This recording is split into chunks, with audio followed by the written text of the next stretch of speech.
Have you ever heard of a lady named Irene Sendler? Let's talk about this incredible heroine lady. She died May 12th in 2008.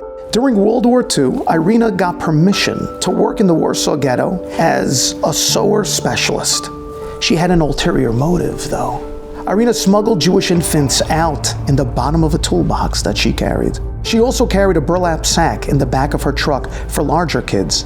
Irina kept a dog in the back of that truck, trained to bark. So when Nazi guards would come over to see, the dogs would give a ferocious bark and they would stay away. During her time of doing this, she had managed to save over 2,500 Jewish children. Ultimately, she was caught, and the Nazis broke both of her legs and arms and beat her severely. Irina kept a record of the names of all the kids she had smuggled out. She put it in a glass jar and she buried it under a tree in her backyard. After the war, she tried to locate any parents that may have survived and tried to reunite the families. Most of the families had died in the gas chambers. Those kids she helped get placed in foster families or to be adopted. Now here's the amazing part of the story. In the year 2007, Irina was up for the Nobel Peace Prize. She was not selected. Al Gore won for a slideshow that he made on global warming. Irina did something that was superhuman, and yet the world took no notice of it. Why is it that way?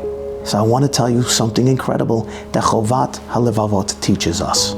He tells us that the things that we do, that the world gets to see, the things that we do on a grand scale, you get reward from Hashem. But in this world, the things that we do that nobody sees, the things that we do when it's quiet, the things that we do in our most private moments, that, my friends, that you get rewarded for in the world to come.